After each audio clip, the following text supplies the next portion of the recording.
Chiesa non esiste il fai da te,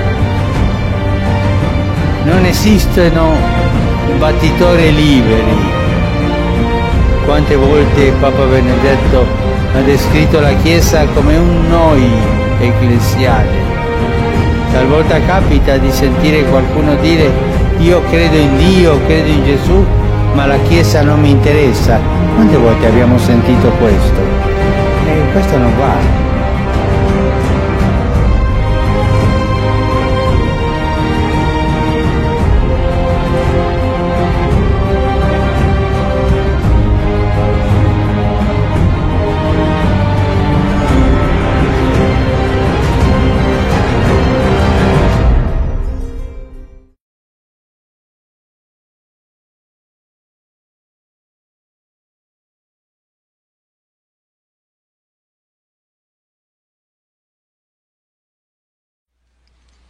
Maintenant, je vous ai donné quelques exemples dans Matthieu 24, 44, 24, 50, Luc 12, 54 à 56.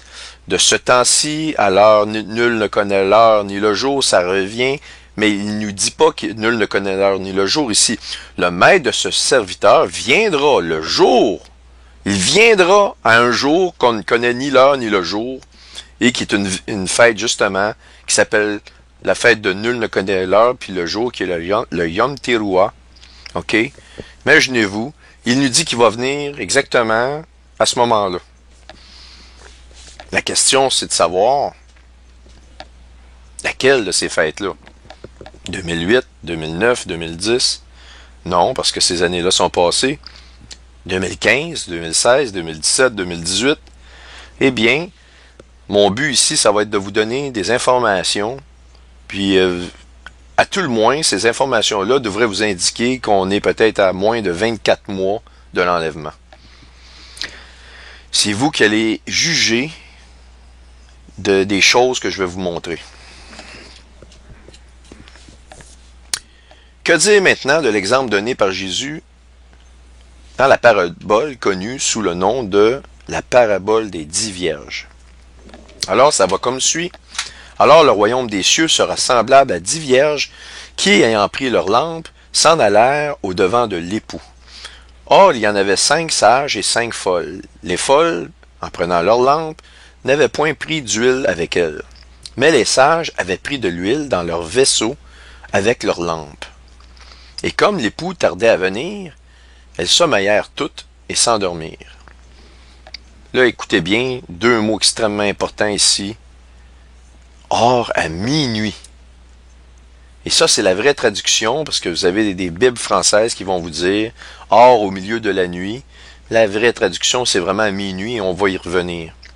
Il se fit un cri. C'est 2 mots qu'on va analyser, extrêmement importants. Ça, c'est Jésus qui parle ici. Et chaque mot qu'il a choisi, il est inspiré au maximum de l'Esprit Saint, et il parlait avec extrêmement de précision. Il n'y a rien au hasard. Je vais vous montrer d'autres choses dans cette présentation-là. Vous allez voir, j'en ai des frissons. Et vraiment, on découvre, plus ça va actuellement, à vitesse grand V, des choses incroyables dites de la parole de notre Seigneur. C'est incroyable. Donc, à minuit, il se fit un cri, disant, « Voici l'époux vient, sortez au-devant de lui. » Alors, toutes ces vierges se levèrent et préparèrent leurs lampes. Et les folles dirent aux sages, « Donnez-nous de votre huile, car nos lampes s'éteignent. » Mais les sages répondirent en disant, « Nous ne pouvons pas vous en donner, de peur que nous n'en ayons pas assez pour nous et pour vous, mais plutôt allez vers ceux qui en vendent et achetez-en pour vous-même. » En passant, le mot « acheter », partout dans la Bible, est toujours relié au mot « balance ». Le jugement arrive dans le cycle actuellement qu'on est dans la balance. Ça, c'est pas de l'astrologie, ce que je vous dis là, c'est de l'astronomie et c'est biblique. J'ai les versets avec moi. Or, pendant qu'elle s'en allait en acheter, l'époux vint, et celles qui étaient prêtes entrèrent avec lui dans la salle de noces, puis la porte fut fermée. La porte, un portal, la porte fut fermée. Alors, après cela, les autres vierges vinrent aussi et dirent, « Seigneur, Seigneur, ouvre-nous. » Mais le Seigneur répondit et dit, en vérité, je ne vous connais point. Veuillez donc, car vous ne savez ni le jour ni l'heure en laquelle le Fils de l'homme viendra. Voici maintenant l'analyse de l'incroyable précision de la parole de Jésus lui-même quant au moment de l'enlèvement en 2 étapes. Nous allons faire l'analyse de 2 mots précisément utilisés par Jésus, soit, ça je vous parle dans la parabole des 10 vierges, soit le mot cri et le mot minuit. On va commencer par le mot cri.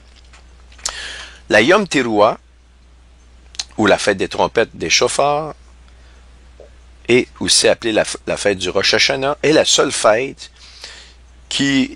dans laquelle nous ne savons ni le jour ni l'heure. Okay? Par conséquent, nous devons être constamment, en tant que croyants, en alerte. Surtout dans les temps dans lesquels on vit actuellement. L'origine de la fête du Rosh Hashanah, qui signifie finalement le commencement de l'année, prend racine dans le Yom Teruah. Effectivement, dans l'Ancienne Alliance, le nom d'origine de la fête du Rosh Hashanah ou de la fête des chauffards ou des trompettes s'appelait la fête du Yom Teruah. Voici ce que la fête du Yom Teruah signifie. La fête des chauffards, trompettes, fut appelée, comme je vous dis, à l'origine la fête du Yom Teruah, qui signifie le jour du cri. Si vous préférez de la clameur, mais on va utiliser le jour du cri, ou Day of Shouting en anglais, le jour du cri. Okay? Le mot Teruah signifie un souffle d'éveil ou élever un cri ou un bruit. Dans la Bible, le cri est un thème associé au retour de Christ et du commencement du millénium.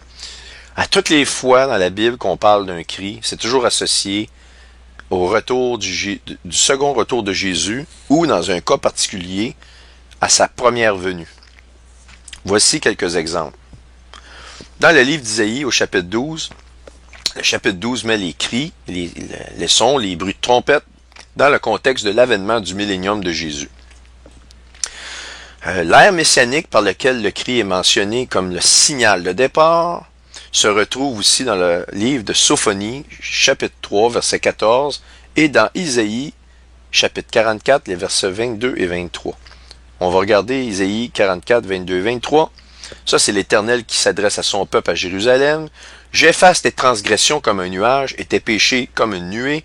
Reviens à moi, car je t'ai racheté. » Alors, on est d'accord que si l'Éternel a racheté son peuple, c'est qu'on se retrouve à la fin des années de tribulation et que le peuple va finalement reconnaître Jésus comme leur sauveur et va retourner dans les termes prescrits par Dieu, c'est-à-dire vers Dieu. Alors, les cieux, réjouissez-vous, car l'Éternel a agi, profondeur de la terre, retentissez d'allégresse, montagne, éclatez en cris de joie. Vous aussi, les forêts, éclatez en cris, avec tous vos arbres, car l'Éternel a racheté Jacob et il a manifesté sa gloire en Israël. Racheté, voyez-vous, le rachat est toujours associé est souvent associé avec la balance dans la Bible. Et ça, j'ai des versets ici qui m'appuient. Là. La première venue de Christ est aussi associée avec un cri dans Zacharie 9.9. Que ta joie soit vive, fille de Sion. Jette des cris de réjouissance, fille de Jérusalem.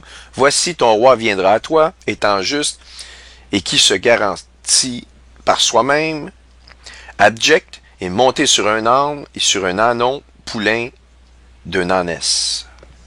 Wow! Le cri, et on voit Jésus rentrer à Jérusalem sur un âne.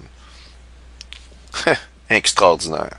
Mais le cri ultime est sûrement celui que l'on retrouve au moment de l'enlèvement de l'Église dans 1 Thessaloniciens 4, 16, 17.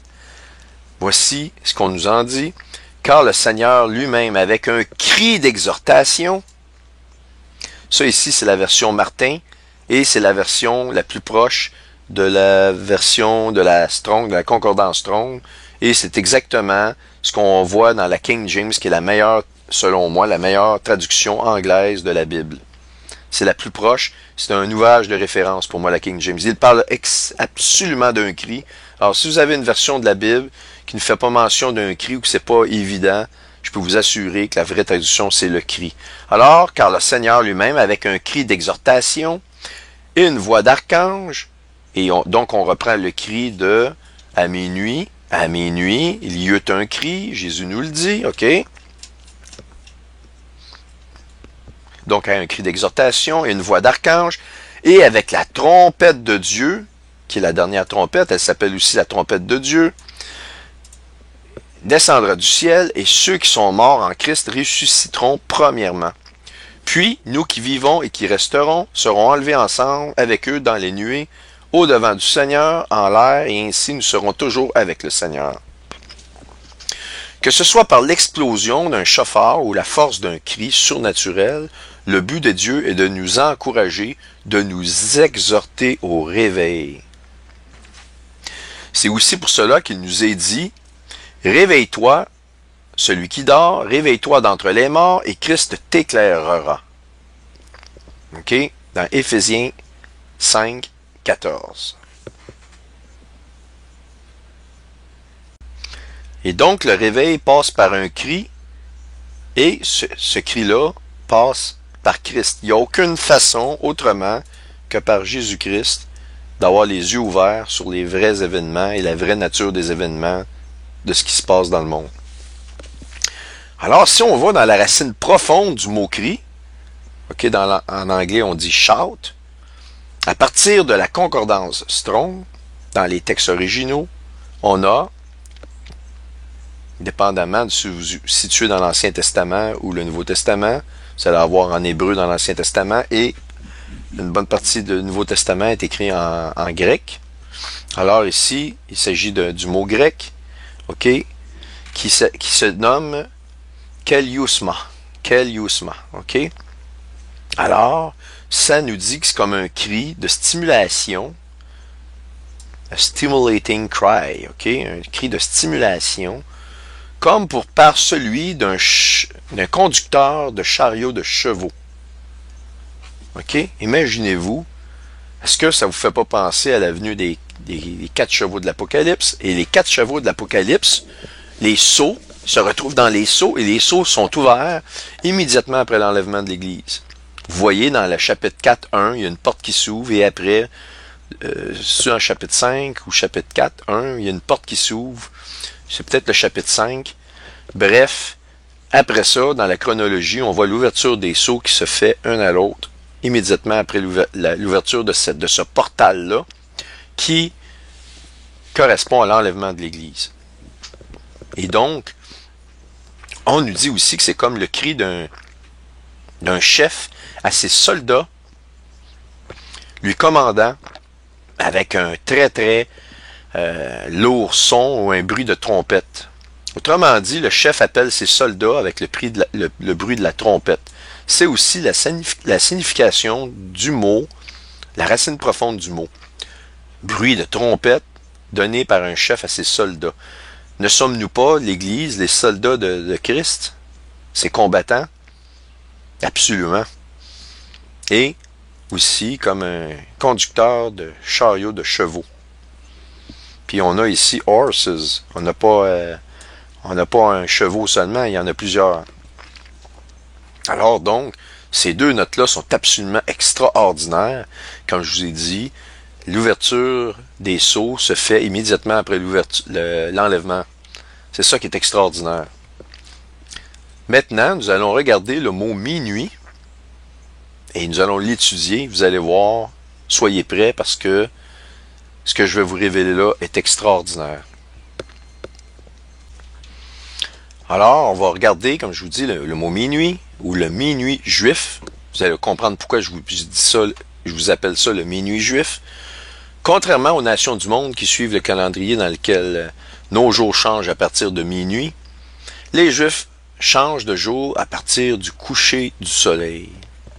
C'est en effet au coucher du soleil que les Juifs vont passer du jeudi au vendredi, par exemple. Et évidemment, vous savez que dépendamment de la saison de l'année, le soleil ne se couche jamais au même temps dans votre localité, peu importe de l'endroit d'où vous vivez dans le monde, il y a une variation. Et c'est la même chose en Israël ou à Jérusalem. Le soleil ne se couche pas à la même heure, dépendamment de s'ils sont l'hiver, s'ils sont dans la saison d'été. Évidemment, ce que ça veut dire, c'est contrairement à nous, que c'est toujours à minuit pile, à 11h59 minutes 59 secondes 0.9999. Alors, à ce moment-là, on change de journée, on passe du jeudi au vendredi exactement à minuit pile, mais il n'y a aucune variation en fonction de l'heure du coucher du soleil et c'est complètement indépendant de l'heure du coucher du soleil. C'est la convention dans laquelle les nations du monde vivent. Les Juifs, eux, vont considérer le changement d'une journée au coucher du soleil. Et ce qui est assez extraordinaire maintenant, c'est que je vais vous faire la démonstration d'un fait ahurissant et extraordinaire qui concerne la fête des trompettes du mois de septembre 2015. Comme la plupart d'entre vous le savez, si on rentre une tétrade de lune, ça va en image, eh bien, nous avons ici, on va afficher l'image, le 13 septembre, ce qu'on appelle une éclipse partielle du soleil, ok? Et cette éclipse partielle du soleil-là nous indique donc que la Lune va être très très proche du soleil puisqu'elle va en couvrir à un moment de la journée une partie de celui-ci. Alors, voici la démonstration du fait que à la fête des trompettes cette année, si la détermination de la sanctification de la Lune s'était faite selon l'ancienne alliance, et je vous rappelle que Dieu n'en a rien à faire de la façon dont les Juifs dans le temps moderne font les choses. Lui, il connaît sa prescription, il connaît les temps, il est le seul à les connaître ces temps-là. Et lui sait très bien que la sanctification de la nouvelle lune va se faire selon sa tradition. Et la tradition étant que s'il n'y avait pas de sanctification de lune par les deux observateurs, eh bien, automatiquement, le premier de l'année, la fête des trompettes, commençait exactement au coucher du soleil, ou, en d'autres termes, la fête des trompettes commençait exactement à minuit pile. Pas minuit et quart, pas minuit moins 5, minuit pile. Contrairement au moment où les deux observateurs pouvaient observer un petit croissant de lune à droite, dans laquelle on ne savait pas si c'était une heure avant le coucher du soleil ou une demi-heure avant.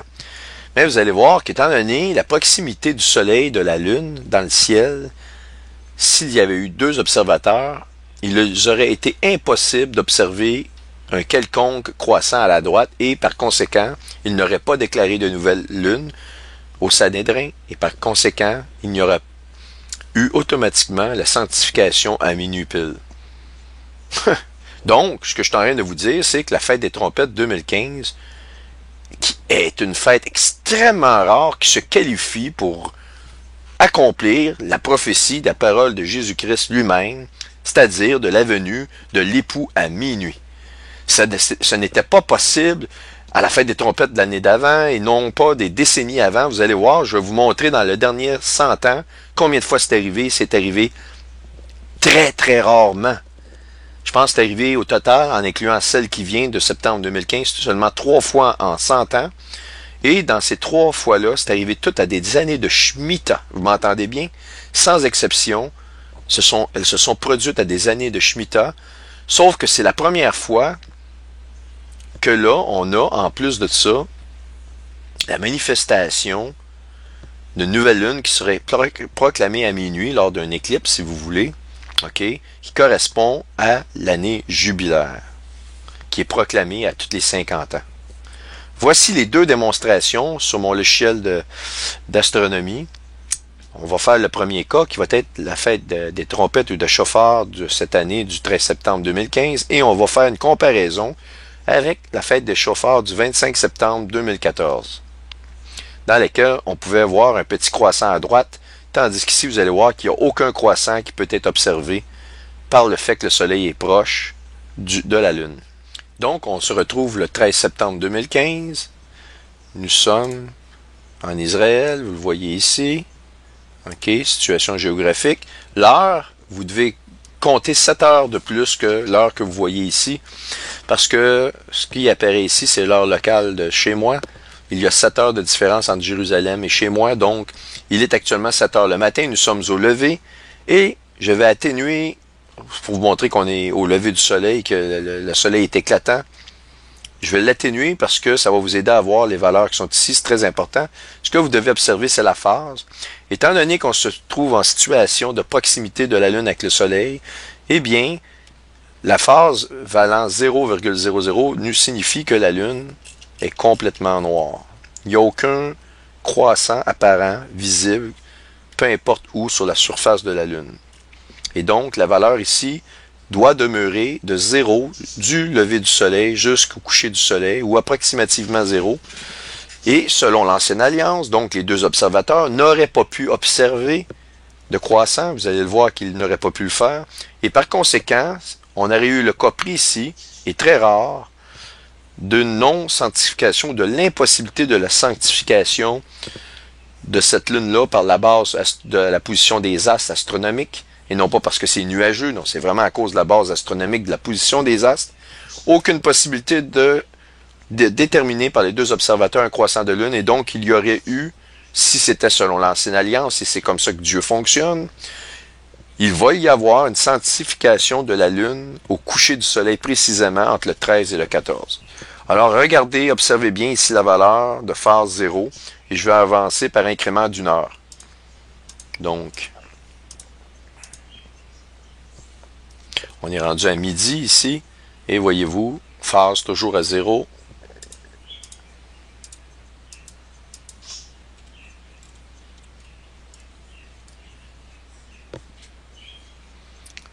Je vais juste voir où est-ce qu'on en est.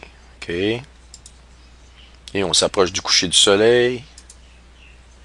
Et nous arrivons au coucher du soleil. Je vais enlever l'éclat du soleil. Phase 0, 0, même au coucher du soleil. Et donc, impossible pour des observateurs à l'œil nu de déterminer un croissant de soleil, quel qu'il soit. Et donc, à minuit pile, nous avons un cas parfait qui correspond à ce que Jésus lui-même nous dit du cri qui se produit à minuit et que l'époux arrive à minuit pile. Extraordinaire, hein? Maintenant, si vous trouvez ça extraordinaire, attendez de voir la suite des choses. Maintenant que je viens de vous faire la démonstration de la fête des trompettes de cette année, du 13 au 14 septembre 2015, quand vous avez vu qu'il n'y a pas de croissant du coucher du soleil au lever ou au coucher du soleil, donc le minuit juif, selon l'ancienne alliance, se ferait à le minuit juif, c'est-à-dire le premier de l'an juif se ferait exactement à minuit au minuit juif. Eh bien, je vais vous montrer un exemple, et je pourrais vous mettre 100 exemples comme ça, de fêtes de trompettes, et vous auriez tous le même cas que ce que je vais vous montrer. J'ai pris de façon arbitraire le cas de la fête de chauffard de l'année passée, puisque c'est très proche. Ça va être plus significatif pour vous. Et je vais vous montrer après ça des cas encore plus extraordinaires. Maintenant, regardons pour le cas du 25 septembre 2014. Alors, nous sommes toujours ici en Israël. Nous sommes le 25 septembre 2014. Bon, le soleil, la lune est très, très, très proche. Je suis dessus. Étant donné la luminosité, vous ne la voyez pas. Je vais atténuer la lumière du soleil pour qu'on puisse la voir. Et aussi, elle est sous l'horizon. On la voit ici, sous l'horizon. Donc, c'est pour vous montrer qu'on est vraiment au lever du soleil. Donc, je vais avancer de 2, 3, 4, 5. On est à midi pile. Vous voyez, on est très haut au-dessus de l'horizon. Je vais enlever l'atténuation du soleil pour qu'on voit. Et donc, on va continuer d'avancer dans le temps par incrément d'une heure. Et voyez-vous ici la phase? Je suis à 0.01. Regardez à l'approche du coucher du soleil, qu'est-ce qui va se passer?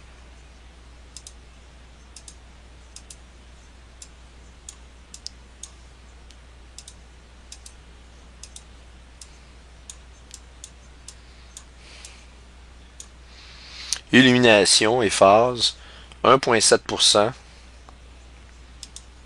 Alors ici, à 1,8%, et la phase à 0,02, eh bien, on va aller voir la Lune. Juste sous l'horizon, la Lune est ici. Vous allez voir qu'il est possible d'observer un léger croissant de lune. Et du moment que vous avez environ 1% à 2%, il est possible à l'œil et avec une bonne observation, il est possible d'observer ce fameux croissant de lune-là et il est possible de sanctifier la lune. Et plus le croissant est faible, évidemment, plus ils vont attendre proche du coucher du soleil pour avoir une meilleure idée de la démarcation entre la ligne du croissant et c'est ça, entre la ligne de, si vous voulez, de luminosité et la ligne d'ombre de la Lune. Eh bien, ce qui est extraordinaire ici, c'est que on ne sait pas vraiment, jamais exactement, au moment où les deux êtres humains, qu'on appelle les observateurs, vont décider, effectivement, ils se mettent d'accord, oui, je vois le petit croissant, tu le vois, ok, allons voir le Sanhédrin. Et par conséquent, ça ne peut pas se faire à minuit. Le seul cas où la sanctification de la Lune se fait à minuit, c'est dans le cas où il n'y a aucune possibilité de voir ce petit croissant-là et qu'on se retrouve au coucher du soleil par défaut et que la sanctification se fasse à minuit. Comme vous pouvez voir, sans l'étude de l'astronomie, il est impossible de vraiment comprendre bien les choses dans la Bible et surtout des choses qui sont vitales dans la signification profonde de certaines paroles qui sont prononcées. C'est extrêmement important. C'est pour ça que dès la Genèse, on nous dit qu'il a créé, Dieu nous dit qu'il a créé les luminaires pour l'observation des fêtes et des temps à venir. Et Jésus nous dit, relevez votre tête parce que les temps de la fin s'approchent, votre délivrance approche. Bien, si relever la tête, c'est pas mettre sa tête entre les genoux, c'est pas regarder au plancher. Sûrement que Jésus voulait nous dire, relevez la tête, regardez dans le ciel. Si on regarde dans le ciel, est-ce que vous voulez observer les oiseaux? Est-ce que vous voulez observer les nuages? Il est fort à parier qui nous a demandé d'observer plus que les oiseaux et les nuages. Oui, les oiseaux et les nuages, mais davantage. Il nous dit d'ailleurs que vous savez regarder, je vous ai montré les versets, vous savez déterminer les temps de la température, vous voyez les nuages, le soleil, etc. Vous savez les temps qu'ils vont faire, mais, hypocrite, vous ne pouvez pas déterminer les temps. Ça, on va y revenir. C'est très profond.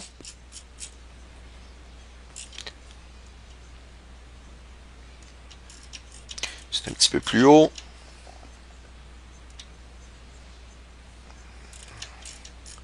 C'est dans ce temps-ci. Bon. Donc, il nous dit, quand vous voyez un nuage se lever à l'Occident, vous dites aussitôt la pluie vient, il en arrive ainsi. Et quand vous voyez souffler le vent du midi, vous dites, il fera chaud et cela arrive. Ben, quand il nous dit, relevez votre tête parce que votre délivrance est proche, il vient de vous dire spécifiquement, il parle pas des nuages puis des oiseaux, il parle pas du premier ciel. Il parle du second ciel, les signes dans les cieux. Parce qu'il dit, hypocrite, vous ne savez pas distinguer, vous savez discerner, bon, c'est les choses de la terre, mais vous ne savez pas discerner ce temps-ci. Et comment on peut discerner ce temps-ci? C'est en regardant les signes à la lumière de la parole de Dieu qui se font dans les cieux. Je suis convaincu qu'ici, c'est pas... Oubliez ça que Jésus a dit des paroles juste pour de la littérature. Il n'était pas un être humain comme on le conçoit, il était en chair et en os, il était surnaturel. Et chacune de ses paroles est pesée bien à sa place, chaque virgule à sa place, sans aucune erreur. Tout ce qu'il dit, tout ce qu'il nous laisse comme indice est vital à la compréhension des choses. Donc, il nous dit, ne regardez pas, bon, c'est bon de regarder dans le premier ciel, qui est le premier ciel étant les nuages et les oiseaux. Mais il nous dit, pour discerner ce temps-ci, vous allez devoir regarder dans un ciel un peu plus loin, qui est le deuxième ciel. Alors, en conclusion de tout ce que je viens de vous dire, c'est que si le prochain Yom Teruah du 13-14 septembre 2015 avait été proclamé selon la tradition de l'ancienne alliance hébraïque, telle que remise à Moïse sur la montagne, le nouvel an juif aurait débuté exactement au temps du minuit juif, c'est-à-dire tel que Jésus nous l'annonce dans la parole des 10 vierges, soit au coucher du soleil précisément, car les deux observateurs n'auraient pas pu distinguer un quelconque croissant de lune du lever au coucher du soleil le jour du 13 septembre 2015. Et ça, Dieu, lui, va faire selon dans sa tête, dans son esprit, il va faire toujours selon sa tradition, peu importe ce que les hommes peuvent en dire. Par conséquent, et selon ce qui est prévu par l'Assemblée législative traditionnelle du peuple juif, c'est-à-dire le Sanhédrin, le Rosh Hashanah, ou le premier de l'année, ou le premier de Tishri, de 2015, de septembre 2015, aurait alors automatiquement été déclaré le 14 septembre à partir du coucher du soleil précisément, annonçant le nouvel an juif à minuit pile pour les Hébreux. Cette révélation représente à elle-même une incroyable caractéristique qui rend unique ce point de convergence que je vous parle depuis le début, encore une fois vers le mois de septembre 2015. Bien qu'il y ait déjà eu, mais très rarement, des éclipses entourant les fêtes du Rosh Hashanah dans le passé, voire ici dans les 100 dernières années, il est incroyable de constater qu'elles coïncident toutes avec des années de Shemitah, sans exception. Je vais vous montrer quelque chose, là.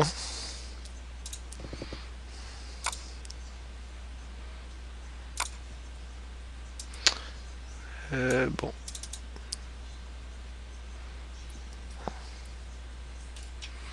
Ici, vous voyez toutes des années de Shemitah par incrément de 7. 2015, 2008, etc., etc. Et si on s'en va, on voit que 2031 en fait partie et 1987 en fait partie. Et donc, si on revient ici, voici les 3 éclipses partielles ou totales. Je n'ai pas vérifié si ce sont des partielles ou totales, mais ce sont des éclipses de soleil, ok? Ces 3 éclipses-là, ici, ont eu lieu exactement...